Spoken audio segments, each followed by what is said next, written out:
a single cause, in this case the projection of an etheric body, accounted for different manifestations. Keep watching to learn more. Book 4 in the new Thinking Aloud dialogue series is Charles T. Tart, 70 Years of Exploring Consciousness and Parapsychology, now available on Amazon. New Thinking Aloud is presented by the California Institute for Human Science, a fully accredited university offering distant learning graduate degrees that focus on mind, body, and spirit. The topics that we cover here. We are particularly excited to announce new degrees emphasizing parapsychology and the paranormal. Visit their website at cihs.edu. You can now download all 8 copies of the New Thinking Aloud magazine for free, or order beautiful printed copies. Go to newthinkingaloud.org.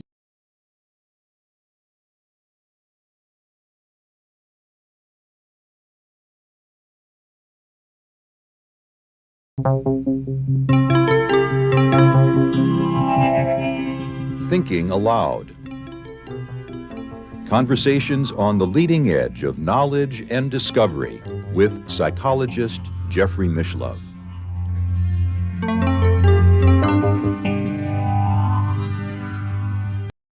Hello and welcome. I'm Jeffrey Mishlove. Today, we'll be exploring the important contributions of Ernesto Bozzano, an Italian scholar who is certainly one of the strongest scholarly advocates for the hypothesis that the human spirit survives bodily death. My guest is Carlos Alvarado, who is probably one of the foremost, if not the foremost living historian of psychical research. Carlos is also the author of an important new book about Charles Richet, a Nobel laureate psychical researcher who was a contemporary of Bozzano. Once again, this is an internet interview, and now I'll switch over to the internet video. Welcome, Carlos. It's a pleasure to be with you once again. Oh, it's a pleasure being here. Today we're going to talk about Ernesto Bozzano, who was one of the great advocates for spiritualism, as well as a scholar in Italy. He died in 1943, and I suppose prior to his death, many people feel he was the most important psychical researcher in Italy. Yes, he was extremely influential in Italy, particularly among those that believe in survival of bodily death. He had a lot of interaction with everyone in Italy involved on the subject, but he also had a lot of differences of opinions, some of them quite strong, with other people, especially those that were trained in the sciences, or medicine, psychiatry, and so forth. I suppose one of his both disadvantages and advantages is the fact that he didn't have a formal education, as many other people in the field have had. Yes, I think that's true, that can be an advantage and a disadvantage. On the positive side, I think it kept his mind open. You know, he did not form his mind about ideas such as the independence of the mind and the brain and things of that sort, like so many people at the time that were trained in physiology or in medicine in general. That was the way they just were taught how to think about the human mind. So that was good for him. On the other side, he also lacked training in science, and that also, some people have speculated that made him a little dogmatic in some of his conclusions. I understand, however, he started his scholarly career as a materialist. Yes, when he started, he really did not believe in anything spiritual and anything beyond the physical world. And as he described, his own development, he became convinced of psychic phenomenon or spirituality through the study of the literature and other things. One of the things that happened to him was that through a medium, he had an encounter, he believed, with his dead mother. And that was a factor that also affected him. So that experience, together with reading and starting to study about telepathy, apparitions, and all kinds of other phenomena, especially the phenomenon of mediumship, led him to think that he was wrong in what he had believed before. And then he changed, and he never went back. He became, all through his life, he was a very strong defender of the idea of spirit agency to explain psychic phenomena and of the concept of survival of bodily death. That's what he's best known for, as a strong defender of survival of bodily death. Now, I think one of the important reasons that we're having this conversation today is that many people in the English-speaking world are unfamiliar with a lot of research, important research that's taken place elsewhere. And this is a man who was extremely prolific. I read at one point he had something like 15,000 pages that he's written that would fill 50 volumes. That is true. He wrote a lot of articles, and from those articles, many of them became books. And the books had several editions. So he started, the first edition, and then a few years later, he felt that he had more cases, say cases about hauntings. He found new cases, like 30, 40 new cases. So that was a second edition. And later on, when he had more cases, a third edition will appear. So, he was extremely prolific. Most of it remained in Italian and French. Those were the main languages that I don't think he ever wrote anything in English. He was translated into English. There are just very few books in English. And a few articles appear in the spiritualist literature, mainly in the UK. But he never wrote, as far as I know, directly into English.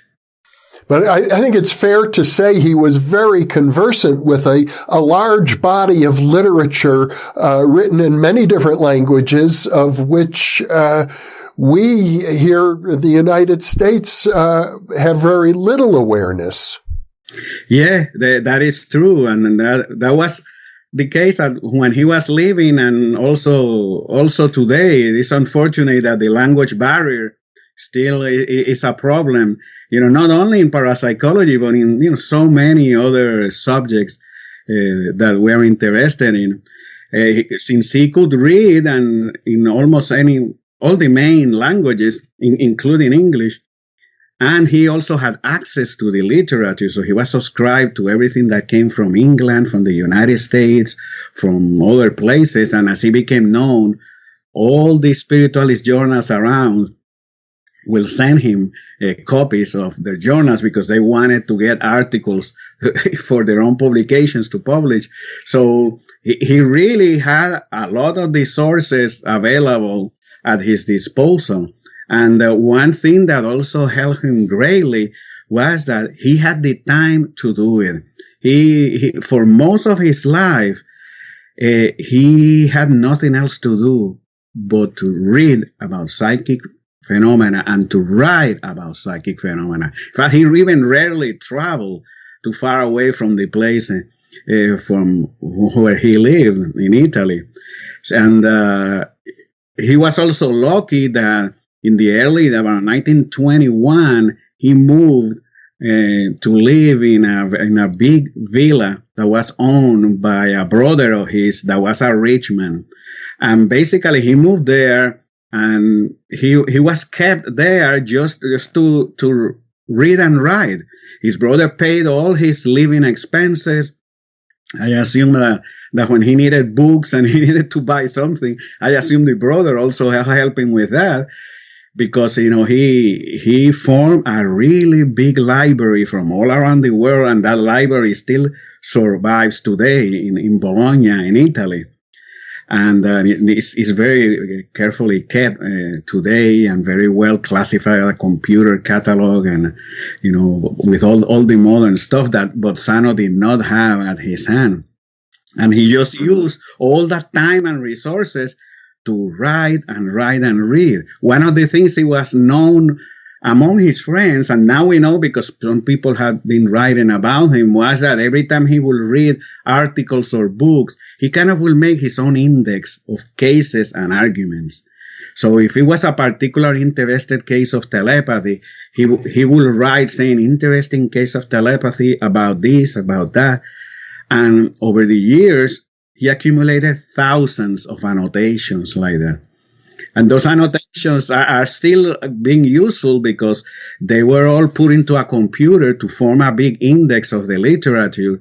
And now you can really, if you have access, to the place where they keep his books and his materials, you can use that as an index to find cases and ideas from the literature roughly before 1940. In a way, he reminds me of Charles Fort in the sense that he's looking at phenomena that most, even psychical researchers, tended to ignore, or maybe there are only very few cases. For example, I saw that he published a study that included 35 cases of xenoglossy. I didn't even know there were that many. Yes, he located cases all through the spiritualist and spiritist literature, especially coming from Italy and France, and he would then classify them, because that was one of the things he was also very well known about, classifying the phenomena. He will get like cases of xenoglossy, and he will put them in different chapters, and those cases that were spontaneously produced, or those cases that came through mediums, or that came in different other ways, And in his books, you find cases like that, like xenoglossy, and he just prepares a general description of the case and the argument, and then he presents the case in full. So each has a lot of cases, and it's very useful in that way to us now, to find cases or examples of phenomena of that sort. And he focused on things like mists that appear around people when they're dying, things that are almost never discussed in the literature of psychical research, but he accumulated a great deal of information about these things. That is true. He has so many cases that he was trying to look for patterns inside the cases, things that will repeat themselves or things that will appear sometimes, but not always. And he tried to make sense of that. This phenomena about the mist, he included that inside a general category he called bilocation. Now, bilocation is a term that comes to us mainly from the literature of the saints. Especially the one that we know better is the Catholic saints, when a saint was in one place physically, but was seen at a different location. His image appeared in another place. Bozzano used the term bilocation to mean the projection of an etheric body from the physical body. But inside bilocation, he had a lot of different phenomena. One of them were these mists that come out from the body when someone is dying, and people sometimes around it will see it emerging from the body. No, it's not always a mist. Sometimes it's a whole spirit body. Other times it's a globe of light. He has amazing examples of that that he presents, in great detail. He also included in his articles and books on bilocation cases of out-of-body experiences, near-death experiences, cases of autoscopy, when you see a phantom of yourself, you look up and you see a replica of yourself in front of you. That is considered a syndrome in psychiatry, and is considered today to be a pathological experience. But Bozzano said, no, this is not pathological. This is a projection of an etheric body that the person is seeing, usually keeping their consciousness in the physical body.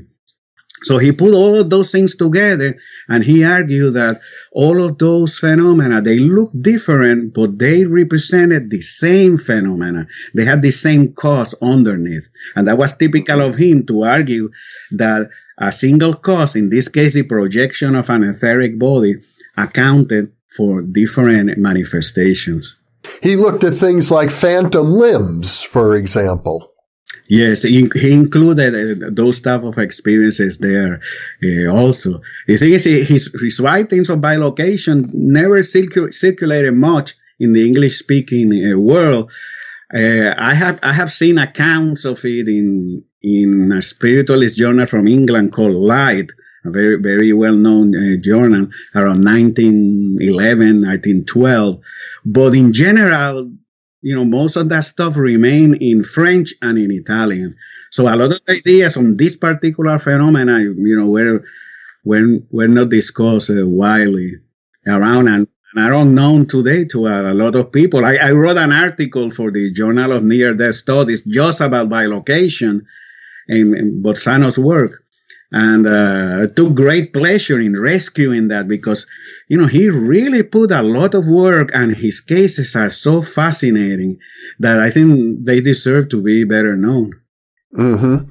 He drew upon the literature published in various spiritualist journals, amongst other sources. And also, I gather, he looked at medical records and some of the literature from mesmerism and hypnosis. Yeah, that's true. He also was conversant with hypnosis and mesmerism. Basically, almost anything related to psychic phenomena, he seemed to have access to, and he used it in many different ways, always to maintain the general point that the human spirit was real, that all these phenomena were produced by the human spirit, and as such, they indicated that we have a non-physical component that will survive bodily death. And he put together everything from clairvoyance, premonitions, xenoglossy, all kinds of, almost any type of psychic phenomena you can think, he conceptualized them like that. So he had that common thread, but inside each of the phenomena, there is an incredible richness that I will say that even to this day, very few people have worked in trying to illustrate all these features of the phenomena, all the different variations of apparitions, of telepathic messages, of almost any phenomena you can think about. And that's one of the things that have always interested me greatly about him, that to read him is a great experience in learning about the variety of psychic phenomena. One classification of phenomenon I know you mentioned briefly in one of your descriptions of Bozzano that I didn't quite understand was called transfiguration, as I recall. Do you know what he meant by that? Yes, transfiguration. I was recently citing an article. He published a multi-part article in 1934 in Italian on that topic, and that later became a book. Transfiguration is considered a phenomenon of physical mediumship, and is basically the idea that you are there sitting with a medium in front of you, and the facial features of the medium change. So in the best cases, you are looking at the medium, and you see that the medium all of a sudden resembles the spirit of someone that you knew. Your father that is deceased, or a brother, or something like that. Not all the cases are that good. Sometimes the change is just very slight, but there are many variations, and he classified all those variations inside the seance room context. Very interesting. And again, I presume he attributed this to some type of spiritualistic phenomena. Yeah, he believed that all that was directed by intelligences from the other world, the spirits of the deceased that basically use the medium to produce the phenomena. He accepted the idea that was very common from the 19th century till today, that the medium will produce that the spirits were able to use the physical force housed inside the body of the medium. And not only the medium, also of the sitters. There is a lot in the old psychical research literature about how psychic forces were very dynamic and move all around in seance context. And in this case, it was the spirits who were manipulating that to change the features of the medium. In other occasions, it was the same process, but to produce materializations outside of the body of the medium. So hands will appear, or faces outside of the medium, complete body figures, and so forth. Like what we see in the records of the mediumship of Didi Hume, Sapia Palladino, Franek Klotsky, many of the old physical mediums. Yes, he focused quite a bit on the idea that the psyche or the soul can control matter. He looked at physical phenomena a great deal, things that people today tend to shy away from. Yeah, that's true. A lot of the phenomena that he explored, like transfiguration, materializations, they're still reported today, but perhaps not as frequently as in the old days, but there is a lot of aversion to, get close to that type of phenomena because, first of all, they look weird. Sometimes they look ridiculous. They look frightening. And a lot of people don't want to think much about it. But Bozzano and many others at the time were fully convinced that physical mediumship and materialization specifically was a real phenomena. And there were too many manifestations to be ignored. What was more controversial among the specialists at the time was the explanation. Some of them were like Bozzano, that the spirits are the intelligence behind it. Others will say, yeah, there is intelligence, but it's the medium's intelligence. The unconscious mind of the medium is shaping these figures, and also the beliefs of the circle affect the phenomena. And actually, Bozzano accepted that. He wrote about the power of the mind of the medium to imprint things outside the body in the so-called ectoplasm, which is the exteriorized force of the medium, but made visible. So he believed in that. But what he will strongly defend against those that said that it was only the unconscious of the medium was that he would say, yes, sometimes that is true, but there are many other occasions where the spirits of the dead are behind the phenomena. And he gave many reasons, why. And I suppose that's the advantage of looking at many, many different cases, so you can find examples that seem to defy the more conventional explanation. Yeah, that is true. And that's exactly what he will do, especially when he was criticizing someone. He was very good at finding cases saying, well, my opponent, and he will write like that, my opponent here has made an interesting argument, but he forgets all these cases where this happens. And it is a long stretch, he will argue, though, to say that the human mind can explain this particular phenomena. And he will look for features and specific things that he believed clearly had to be explained by spirit action. One thing that really impressed me is that many of his writings seem to precede modern discussions that are still going on along the same lines. I mean, for example, the study of near-death experiences, many people attribute that whole field to Raymond Moody's book, Life After Life. However, he was writing about it decades before Moody. That is true. He was clearly a pioneer in that sense. And he had found those things, and actually he himself was not really the discoverer of those phenomena, because he was taking them from literature that had preceded him. What his big contributions is that he was very good in putting the things together and putting a lot of cases of the same type, near death, out of body, or what we call now the shared experiences, which he was very interested in things around a deathbed. that the people that are quite well and standing around someone that is dying, they will see things or they will hear things like music or voices. Or he was very interested in that type of thing. And unfortunately, he's forgotten now. And mostly everyone that writes today about those topics, they never cite Bozzano. In fact, even books about survival of death in general, very few of the modern books mention Bozzano. And I'm not saying that they have to agree with him, but I think when you're discussing a topic, it is useful to know what happened before. And if you're going to disagree with an explanation, you need to know what a particular author has been saying in order to construct your own argument. In fact, I believe in his own lifetime, many famous scholars, we discussed in a previous interview, Charles Richet, the Nobel laureate in physiology, disagreed with Bozzano about his interpretations, but often cited him because of his knowledge of unusual cases. Yeah, that's true.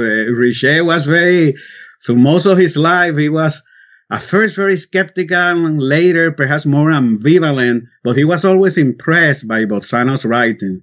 And he would always praise the man in his own writing, saying Bozzano is a very learned man and he has done a lot to bring these cases together. And Richet will say that some of the cases of the Bozzano many times brought him close to a belief. In fact, Bozzano tended to believe that he had finally convinced Richet, because by the end of his life, Richet was talking in a more positive way about survival, not only from Bozzano, but also the influence of others like Oliver Lodge, the physicist from England.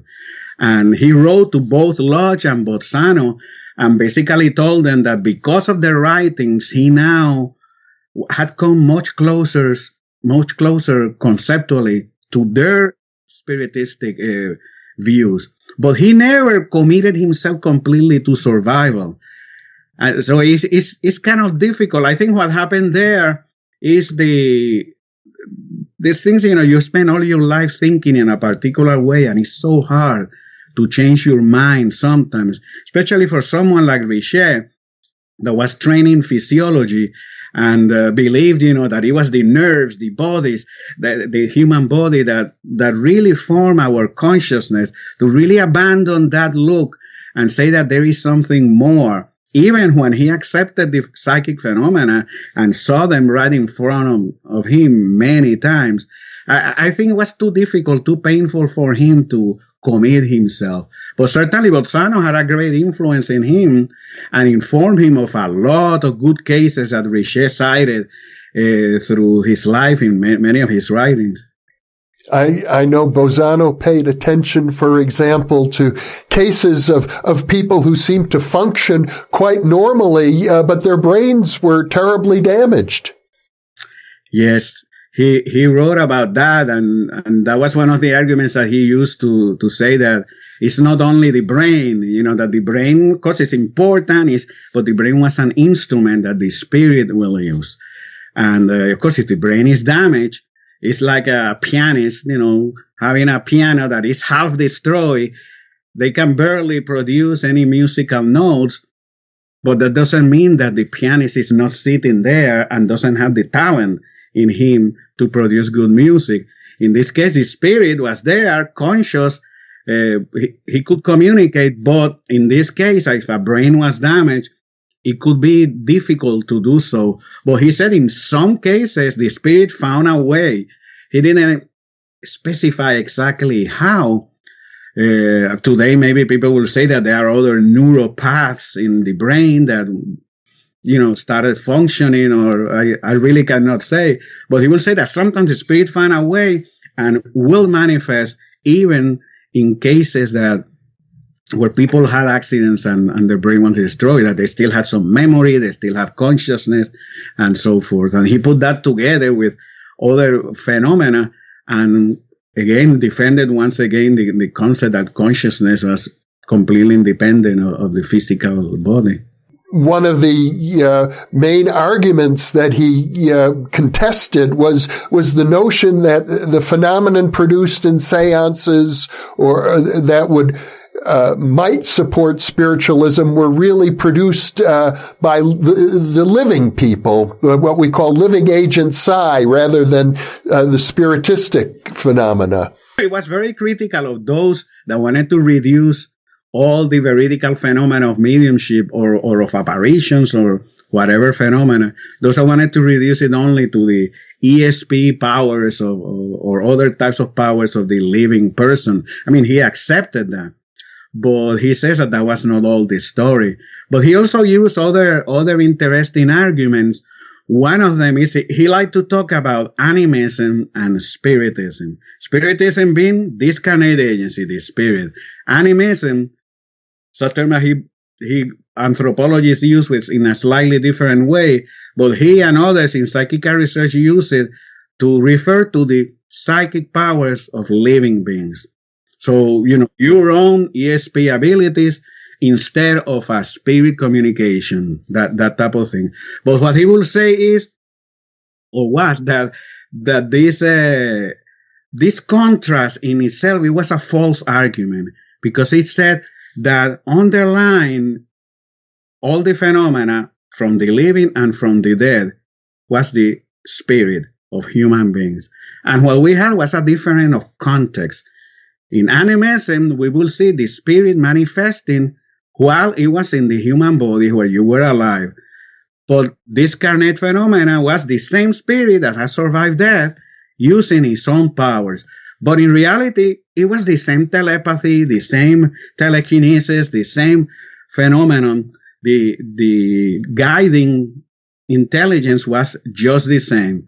So for him, he will say animism proves spiritism. And if you accept spiritism, you have to accept animism as well. So for him, it was like a circle, all together. And he said that it did not make that those that accepted only animism were denying the actual nature of living human beings. That's something that comes all through his writings, and he was always defending, that argument. I find that a very convincing argument personally.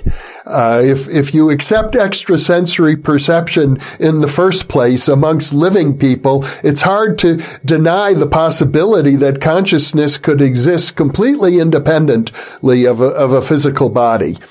And I understand that this unique distinction between animism and spiritism was first promulgated by a Russian researcher, Aksakov, I believe is the name. Again, one of those figures that has been forgotten. He wrote a book that first appeared in German called Animism and Spiritism. And it was translated into French, and I think that's probably the edition that Bozzano read. And it's also in Spanish, I think in a few other languages. And basically, there was a fascinating big book that was kind of in reply to someone that was trying to defend only the animistic position. But one of the points that he makes is that there are animistic phenomena, there's spiritistic, and that you have to see them all together. If you separate them, you are not seeing the whole picture. And that whole picture is the same for Bozzano and Aksakov, was the confluence of both, the dead and the living, and that when they get together, they form a whole that is very difficult to conceptualize other than by non-physical assumptions. To me, this is a very sophisticated approach, and I think it's a shame that it's sort of been forgotten to a large degree. Another area that Bozzano focused on was what he called transcendental music. Oh yes, that was a fascinating area that he did it first in articles and then in longer monographs. I think the last one came out in around 1943. Transcendental music were musical manifestations, most of which he believed were spirit caused. He starts the book with mediums that produce music in different ways. Some of them are mediums that just get possessed by a spirit. They sit on the piano and they produce music, or they sing, or they grab a violin and they produce it like that. Others are more what he called direct music. Basically, the idea that in the seance room, from invisible speakers, God knows where, music will be heard in the seance room. But it was in the context of the mediumistic seance. He started his discussion with that. And then he moved on to all kinds of unusual musical manifestations, some that seem to be telepathic, from one person to another. The most interesting for him were those associated with death.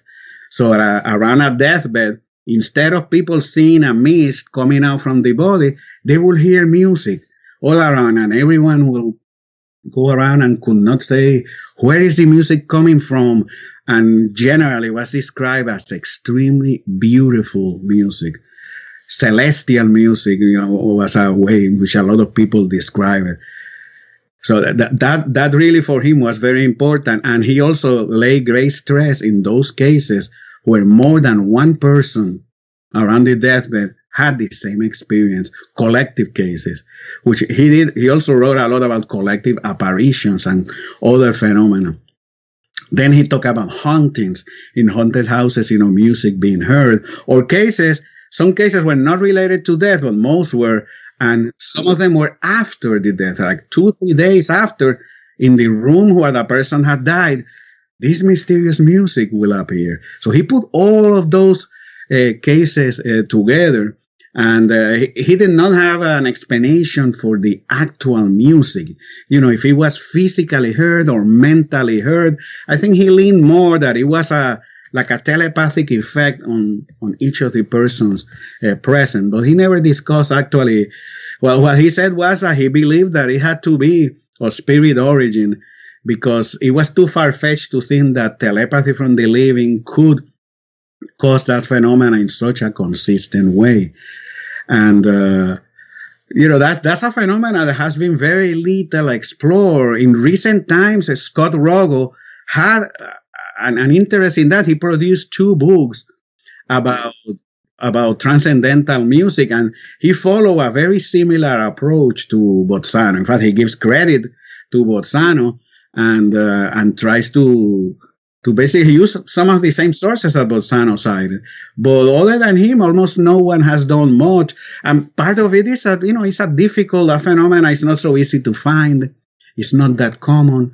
We don't know how common it is. That would be a modern research question that someone, could get into.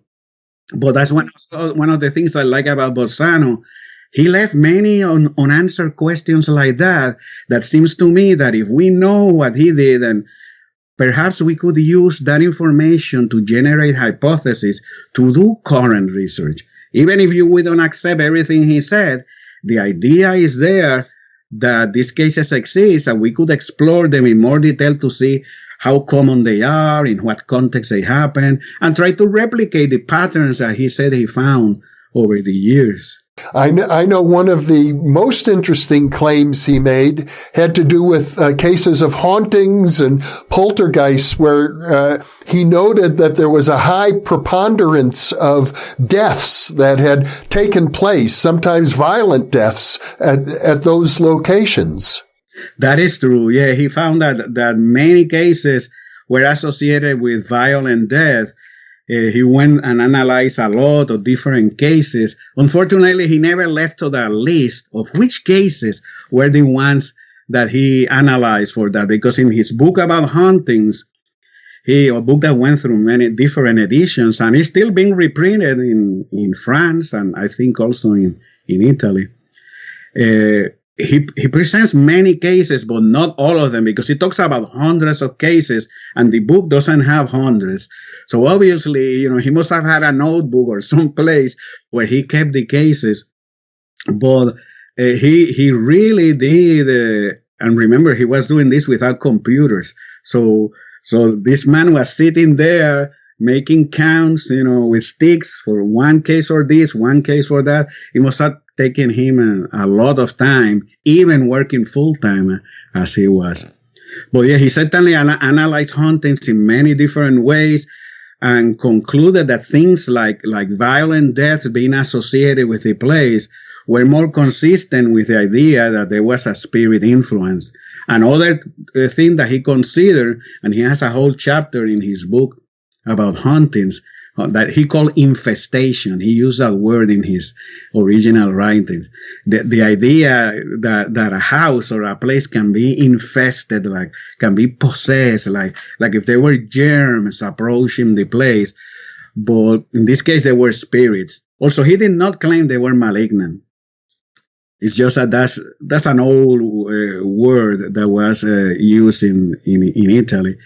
Anyhow, he classified the cases according to those that seem intelligent, but also those that seem repetitive. And when they were repetitive, he said, those cases, and he found that those were cases that were seemingly non-intelligent, that's where he said the psychometric hypothesis of hauntings would apply. That's an idea that comes from the 19th century. He did not create. And that's the idea that if something happens in a place, it gets imprinted in the atmosphere, in a psychic ether. People have described it in different ways, but events get imprinted around, and years later, someone comes into the room that has some psychic ability, and is basically reading that, like reading a tape, a recording of some sort. And so you hear things, you see figures, you see phenomena, and everything disappears, and it looks really ghostly and strange. But in reality, if you accept the psychometry hypothesis, there is nothing conscious there. There is no spirit there is trying to communicate. It's just an imprint from the past.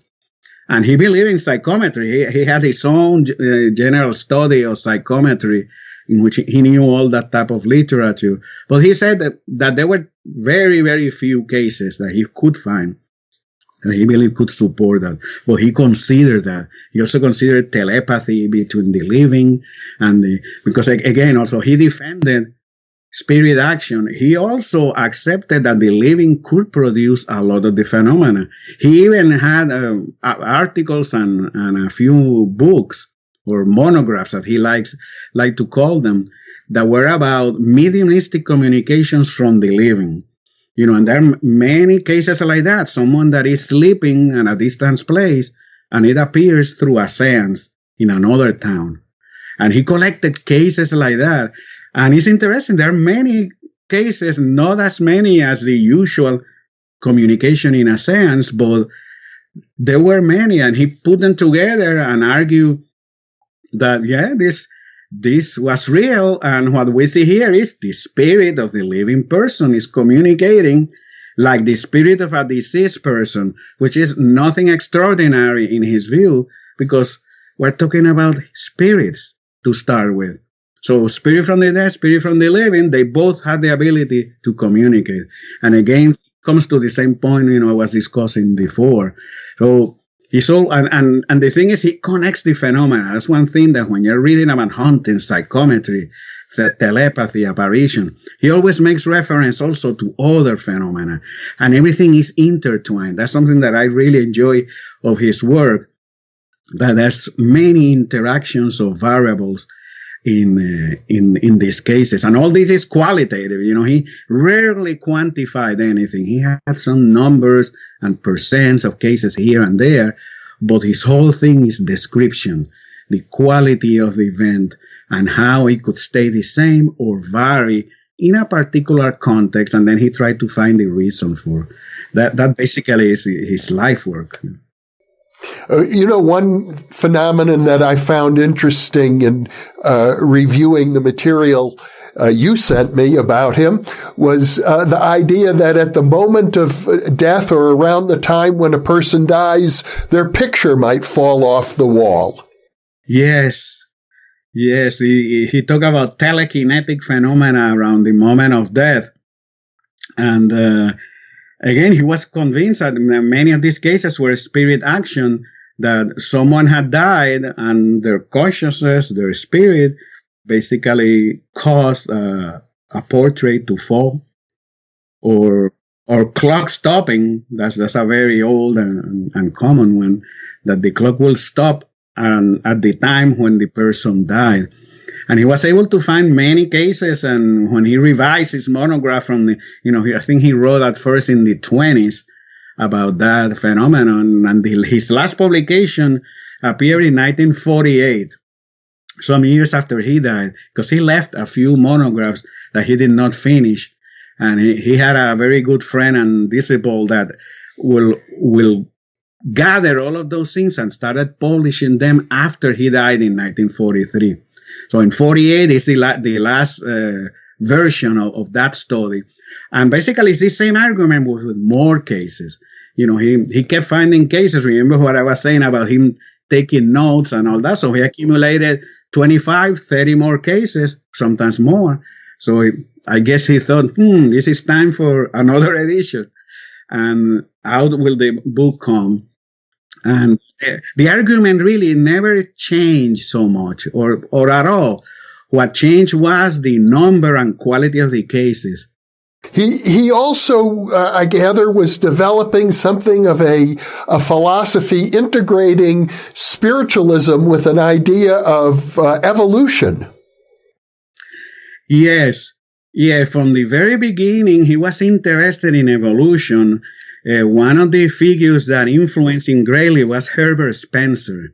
Herbert Spencer has been described as an anthropologist, a biologist, sociologist. In the early 19th century, a lot of these distinctions of what you were, your profession, really do not apply that well. But he wrote about humankind, about history, about evolution, and he was a firm believer in evolution and also of classifying facts, which is something that Bozzano absorbed from him and never abandoned. Bozzano was a firm believer in evolution, but as he got into the material with psychic phenomena, and I think he was greatly influenced by Frederick Myers, was the idea that biological evolution certainly happens, but it doesn't affect our spiritual nature. So it affects our physical body, things of that sort, but our spirit really doesn't get touched by that. Our spirit is always there, untouched by a lot of these forces. And it can always manifest, and certainly there may be an interaction, like Myers will argue that communication between a spiritual and a physical world may be easier because evolution has made some people more sensitive than others. But that doesn't mean that you are going to reduce the spirit to biological evolution. It means that something that is taking place in this level down here allows the spirit to come and use it and as an instrument and communicate. And that was Bozzano's ideas, as was Myers. And both of them basically believed that psychic phenomena were always present with us, being part of our spirit, and that most of the manifestations that we saw in our world here were either accidental or could not be completely controlled because the source, the human spirit, was really not designed for acting at this plane.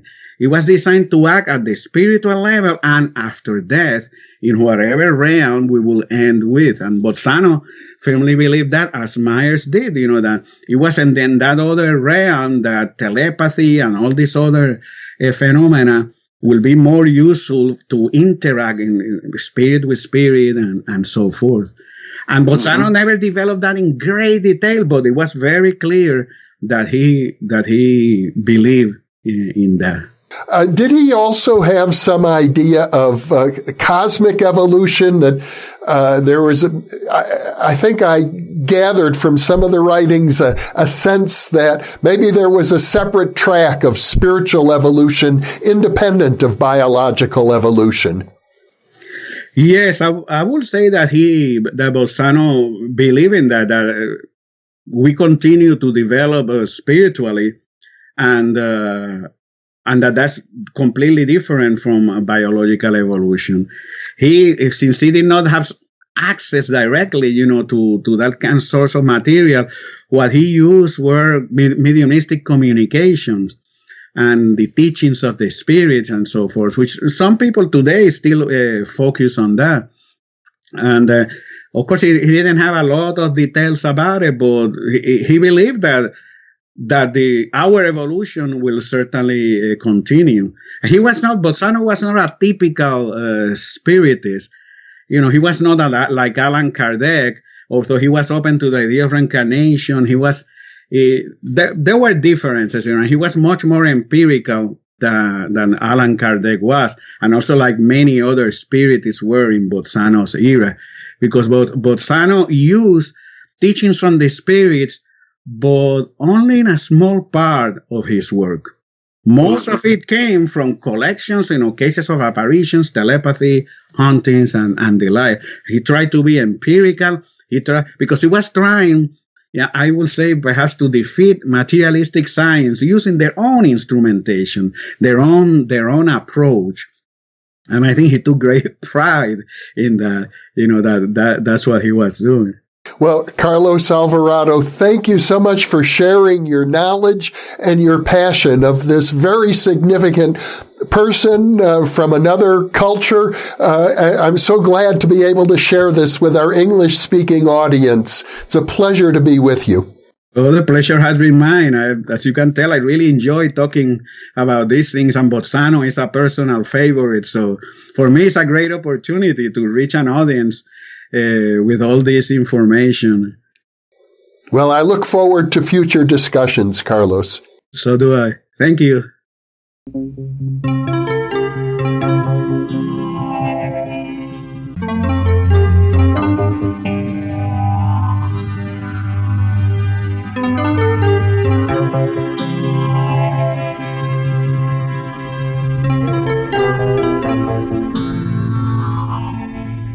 Book 4 in the new Thinking Aloud dialogue series is Charles T. Tart, 70 Years of Exploring Consciousness and Parapsychology, now available on Amazon.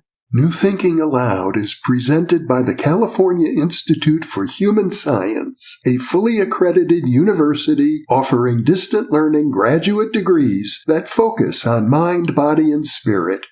The topics that we cover here. We are particularly excited to announce new degrees emphasizing parapsychology and the paranormal. Visit their website at cihs.edu.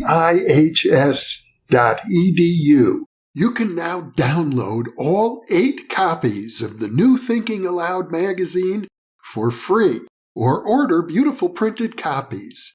Go to newthinkingaloud.org.